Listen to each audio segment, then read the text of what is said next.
be Madame Chou. Ah, Madame Chou. Oh merde. Comment ça va? Ah, JPP.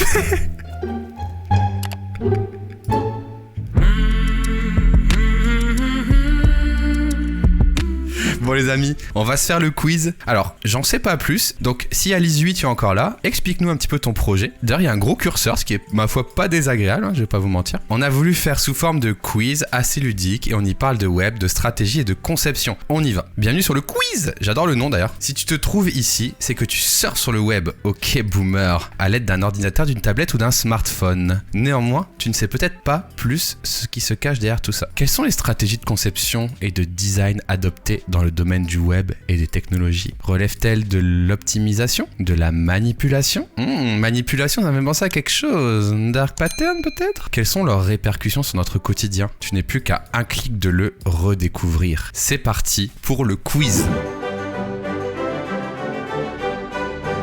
Alors, question 1 sur 8. Aujourd'hui, l'attention est devenue une valeur marchande. Selon toi, est-ce vrai ou non? Je ne pense pas tout à fait vrai. Moi, j'ai bien une petite idée. Bon à savoir, tous les 2 jours, l'humanité produit autant d'informations que ce qu'elle a généré depuis l'aube de la civilisation jusqu'en 2003. Aïe, plutôt mauvais délire ça. Alors à votre avis les amis? Bah oui, hein. On pense bien que oui. Hein. Ouais, tout à fait vrai, je coche. Bien joué, les animations du site sont très cool. Et oui, l'intention est bien devenue une valeur marchande. Tu as probablement déjà lu ou entendu cette déclaration de Patrick Lelay au sujet des publicités à la télévision. Ce que nous vendons à Coca-Cola, c'est du temps de cerveau humain disponible. Tout à fait, j'avais déjà entendu ça. Merci pour les GG dans le chat, hein, bien sûr. Merci beaucoup pour tous vos GG dans le chat. Merci pour vos GG dans le chat, bien sûr. Merci beaucoup pour les GG. Merci beaucoup vos GG pour... D'ailleurs, Alice, on est d'accord que vous avez repris le template du quiz UX là? Merci pour vos GG bien sûr. Ces propos de l'ancien PDG de TF1 illustrent bien le caractère marchand que revêt l'attention au sein de notre société actuelle. L'information qui autrefois était aussi rare que le caviar est désormais surabondante, c'est vrai, et de consommation courante, autant que les pommes de terre. Le caractère gratuit, massif et instantané de données nous a fait basculer dans une ère d'infobésité. Ouais, l'infobésité, j'adore ça. Je pense que je vais le caser dans mes dîners mondains. Le niveau d'information dont nous disposons dépasse celui que nous sommes en capacité de consommer, c'est vrai. Et c'est le FOMO. Les amis. Fear of missing out. Ainsi, l'attention est devenue une denrée rare, telle le pétrole ou l'eau, que se disputent les acteurs de l'économie. Considérée comme une monnaie, une devise, elle dessine un nouvel horizon économique. Le capitalisme intentionnel non sans conséquences. Hyper intéressant. Alors, je découvre la suite. La capacité d'attention des humains est inférieure à celle des poissons rouges. C'est tristement véridique, c'est impossible. Waouh, mais c'est génial ici! Waouh, mais c'est génial ici! Waouh, mais c'est génial ici! 150, selon une étude universitaire, les gens consultent leur téléphone 34 fois par jour, mais d'après les spécialistes du secteur, on approche plutôt le chiffre sidérant de 150. Moi, je suis à 150 largement. Les amis, en vrai, je sais pas quoi dire là. Ça me paraît abusé que les humains, ils ont une capacité de concentration comme les poissons rouges, mais en même temps, je pense que l'histoire des poissons rouges, c'est une idée reçue, donc je dirais c'est tristement véridique. On part sur un tristement véridique. Vas-y, je tente, c'est véridique. Bien joué, let's go. Incroyable, je lis vite fait. La capacité d'attention des humains est inférieure. Ah, inférieure, même pas égal. Ah oui, nous sommes devenus des poissons rouges enfermés dans le bocal de nos écrans soumis au manège de nos alertes et de messages instantanés. Ça c'est vrai quand même parce qu'on a tellement de sollicitations que on n'est plus concentré sur rien. Alors moi, je vous le dis, j'ai vraiment une routine, j'ai des notifications qui se désactivent et s'activent à tout moment quoi. Parce que sinon je peux pas me concentrer. Depuis quelques années, on observe une baisse considérable de la capacité d'attention des individus. Selon une étude canadienne effectuée en 2015, elle serait passée de 12 à 8 secondes, soit moins que celle des poissons rouges estimée à 9 secondes. Plutôt inquiétant, non? Waouh, c'est génial ici. Ce syndrome de la distraction a conjointement évolué avec la montée en puissance des technos. L'avènement du World Wide Web, la création du smartphone et l'apparition des réseaux sociaux ont engendré une modification de nos comportements, en fabriquant et en engendrant de nouvelles habitudes. Comportements automatiques plus ou moins conscients, déclenchés par des signaux situationnels. Les outils et produits technologiques se sont immiscés puis ancrés de façon permanente dans notre quotidien. Sais-tu que les Français passent pas moins de 5 heures par jour devant les écrans? Oui, je me doute. Waouh, incroyable. On est sous les poissons rouges les amis, c'est fou. 5 heures par jour, c'est pendant les vacances ça. Alors, question 3. Une sorte de mode d'emploi afin de rendre les utilisateurs accros à un contenu ou à un service a été théorisé. Ah, est-ce que c'est vrai ou pas? En effet, on rend accro les gens, mais est-ce qu'il y a eu un mode d'emploi? Ça qu'on demande. Évidemment, Instagram ou d'autres applis comme TikTok nous rendent accros, mais est-ce qu'il y a eu un doc qui a été théorisé? What the fuck, selon l'étude, un tiers des Américains admettent préférer renoncer au sexe plutôt que perdre leur portable. Let's go. Il paraît que dans les films et séries, les plans changent toutes les 7 secondes pour garder l'attention. Ouais, bah oui, comme dans un podcast quoi. Bah allez, on va dire oui. Bien joué. Effectivement, ça a été théorisé. On va lire un petit peu. Il existe véritablement une sorte de mode d'emploi afin de rendre les utilisateurs accros à un produit, un service. C'est par le croisement de la psychologie des interactions homme-ordinateur et de l'économie comportementale que l'auteur et conférencier Nir Eyal est parvenu à théoriser le modèle Hook, qui signifie harpon, qui définit comme la façon de créer des habitudes chez les utilisateurs. Ok, c'est pour les conditionner quoi. J'ai cherché à comprendre comment les produits modifient nos faits et gestes jusqu'à créer parfois des compulsions. Wow. Le modèle Hook est composé de 4 phases: déclencheur, action, récompense, investissement. Ah ok ouais, exactement. Et Google, pour contrer ça, a travaillé sur des approches de design éthique pour pas enfermer l'utilisateur. Ouais, alors est-ce que ils font vraiment ça, que c'est du marketing pour se greenwasher, tu vois? Tu vois, est-ce que c'est pas du design éthique washing? Tu vois ce que je veux dire? Première phase de déclencheur, point de départ du processus peut être intérieur ou extérieur. Un déclencheur externe a recours à des stimuli sensoriels, ouais. Visuel, auditif, le petit bruit du bouton, blablabli. Deuxième phase, l'action impulsée. Troisième phase, la récompense variable. Parce que si t'as des récompenses, pas à chaque fois, du coup tu réessayes pour revoir la récompense. Quatrième phase, l'investissement. Lors de cette étape, l'utilisateur consommateur est invité à investir quelque chose. Oh là là, incroyable, incroyable. Oui, dopamine, j'ai tout regardé, ouais, c'est trop bien. Dopamine? C'est trop bien, dopamine. Comme dit Diffen, je vous conseille, vous allez sur le Arte, soit c'est sur YouTube, soit c'est sur Vimeo, je crois. Et il y a une série qui s'appelle Dopamine qui explique de façon très, très visuelle et très bien faite comment les applis comme Instagram et autres vous donnent des petites doses de dopamine et comment ça vous rend accro. Je l'ai regardé, c'est vrai que c'est trop bien. Mais ça fait flipper, mais c'est trop bien. Mais le fait de connaître ça, ça permet quand même de prendre du recul et de savoir pourquoi quand le cœur devient rouge ou quand il y a un petit 1 à côté des messages, ça vous envoie tellement de dopamine et de plaisir. Ah, tiens, ça me rappelle quelque chose ça. N'hésitez pas à regarder ma dernière vidéo, l'effet Ikea est ce qu'on appelle une distorsion cognitive ou un biais cognitif.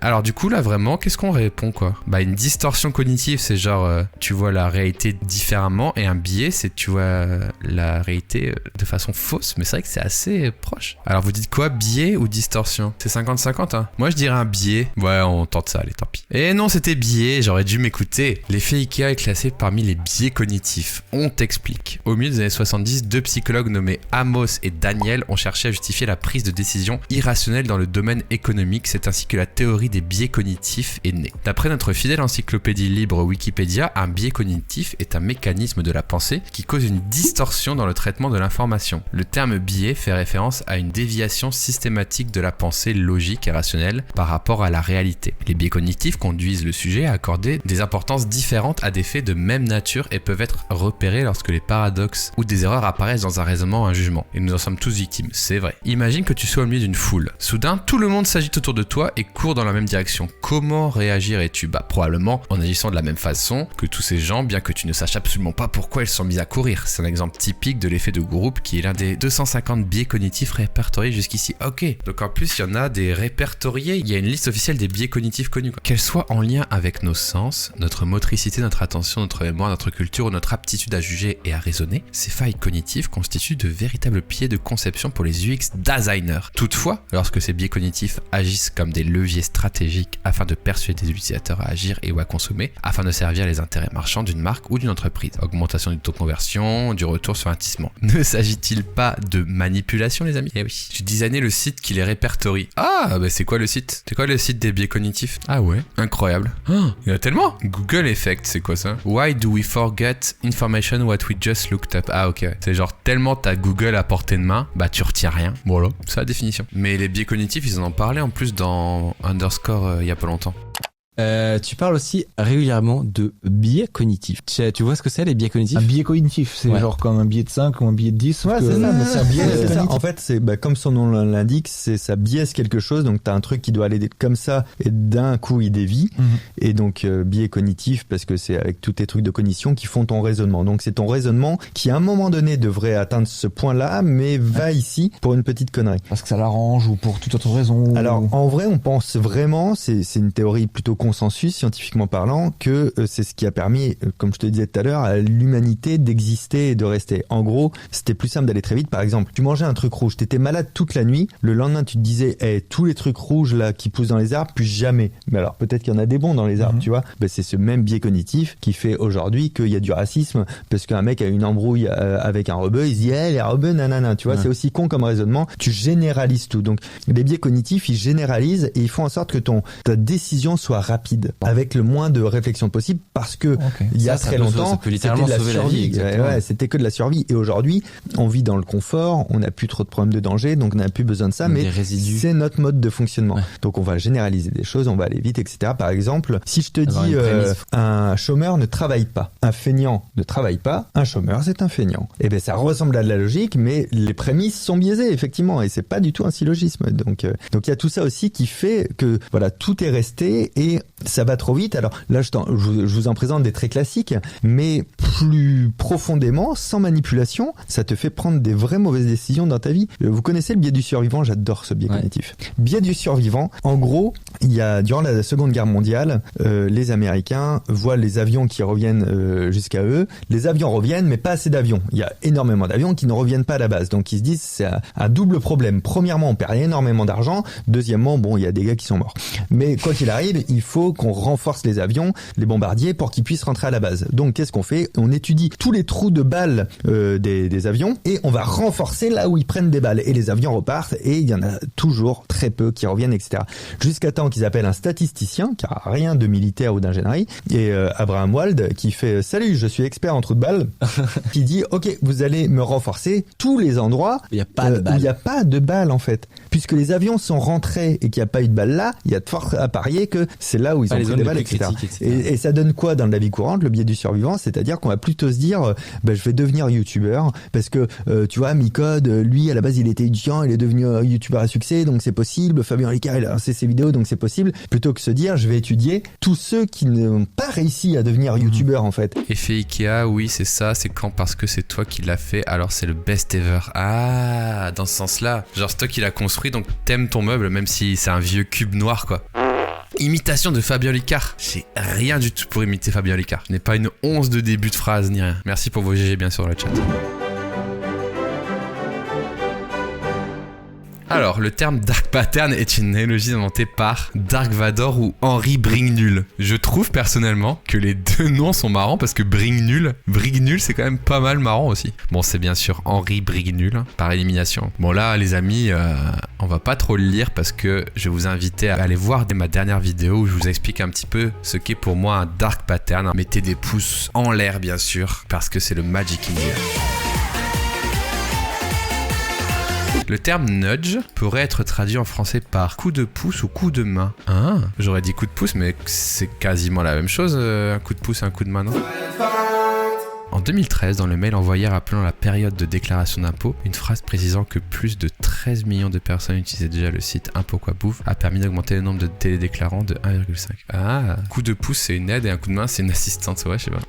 Bien joué. Un petit coup de pouce pour de gros résultats, c'est une promesse fondamentale du nudge. En voici un exemple. 80%. C'est le taux de diminution des dépenses de nettoyage relevé à l'aéroport d'Amsterdam après avoir apposé les dessins d'une mouche dans un urinoir. Mais oui, j'ai déjà entendu cette histoire. En gros, ils ont mis une petite mouche dans l'urinoir et du coup, les messieurs ne pissaient plus à côté. C'est incroyable. Le nudge est une technique pour inciter les individus ou l'ensemble d'un groupe humain à changer tel comportement ou faire certains choix. Pour moi, c'est un leurre, quoi. On te leurre vers quelque chose pour manipuler ta décision, quoi. Donc on pisse sur la mouche, quoi. On pisse sur la mouche.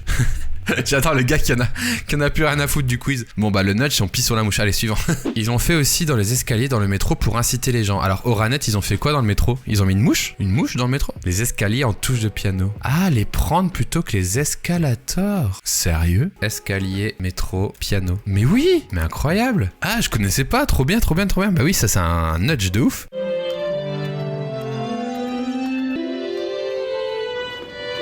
C'est horrible.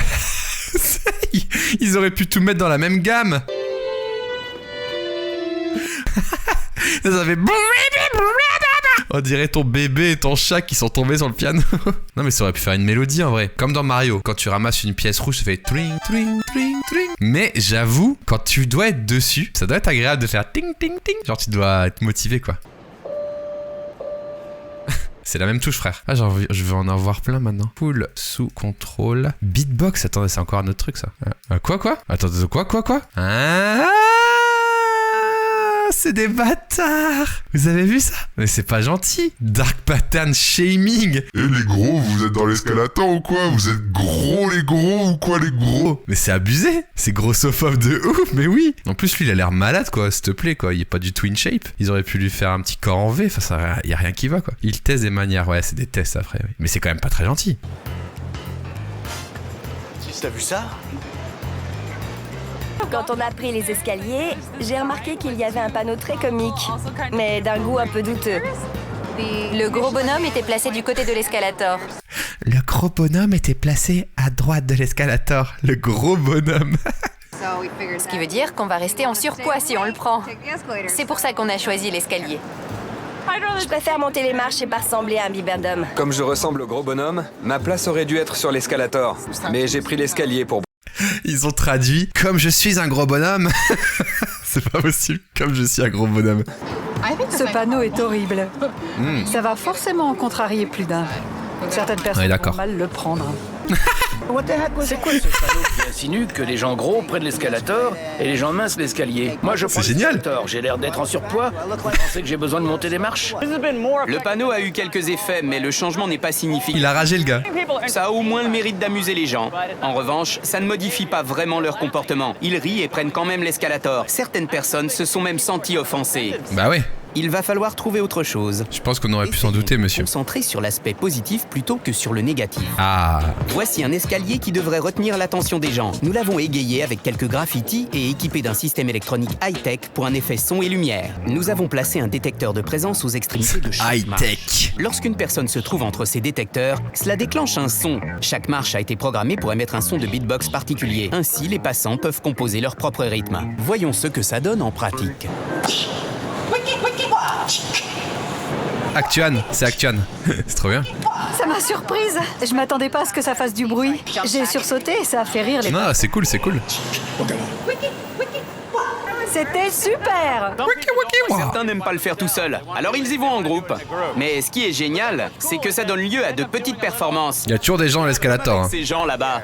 J'étais fasciné par toutes les mélodies qu'on pouvait faire. J'ai envie de prendre l'escalator pour pas casser les couilles des voisins, ouais. Les gens sont tellement emballés qu'ils montent et descendent les marches plusieurs fois. Ici, il n'est plus question de sport ni de santé. Les gens sont en retard à leur rendez-vous grâce à mon escalier. Oui, j'adore le doublage aussi. C'est vrai que c'est très bon. On a changé le comportement des gens à leur insu.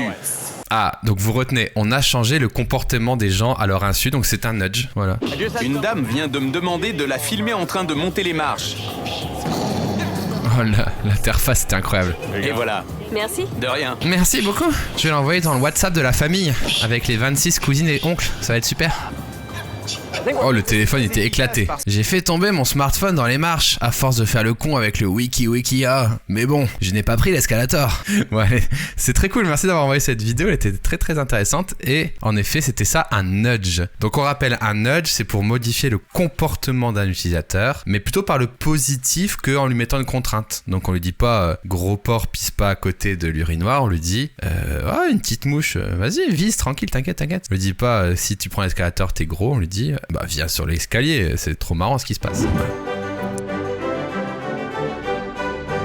Le changement d'intitulé d'un seul bouton sur Amazon a suffi à générer 300 millions de dollars de revenus additionnels. Je pense que c'est vrai. Je pense littéralement que c'est vrai. C'est incroyablement vrai, on est sûr et certain. On applaudit Jeff Bezos tous les soirs à 20h. Laisse-moi lécher ton crâne, Jeff.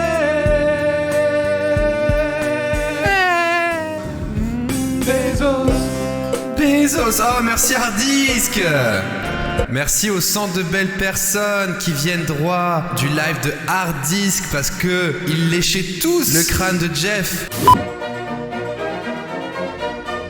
Le design émotionnel est une notion ayant été définie par, d'après toi, quelle est la réponse exacte? Steve Jobs ou Aaron Walter? Honnêtement, je pense pas que ce soit Steve Jobs. Bah, les amis, je sais pas quoi répondre.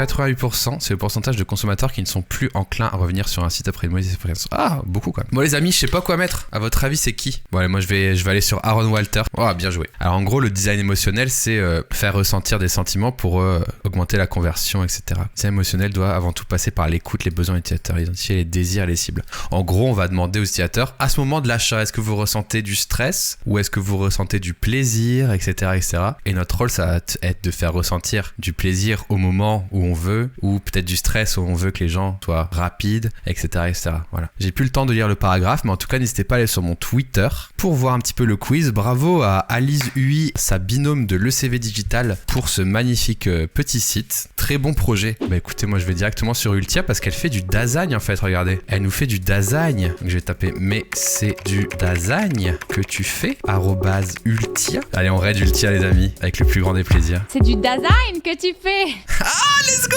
Incroyable. Passez une bonne soirée les amis. Ciao, ciao. Remis en situation. Merci à tous, le live va bientôt commencer bien sûr. C'est incroyable ce qu'on est en train d'écouter. J'espère que vous êtes chauds. Ok les amis, est-ce que vous êtes chauds? Je lance le live bien sûr. C'est l'heure du design. C'est l'heure du design. C'est l'heure du design. L'heure du design sur Twitch. C'est l'heure du design. Avec tous les musiciens.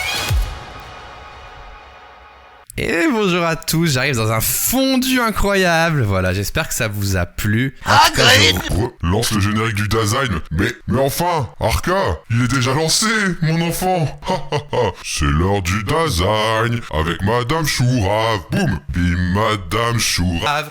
Madame Chour. Yo tout le monde. Oh merde, Micode. Salut Micode, comment ça va? Ah, JPP. Bah oui, ça fait toujours plaisir de se mettre en valeur quand il y a des gens que t'apprécies qui viennent voir ton stream, évidemment.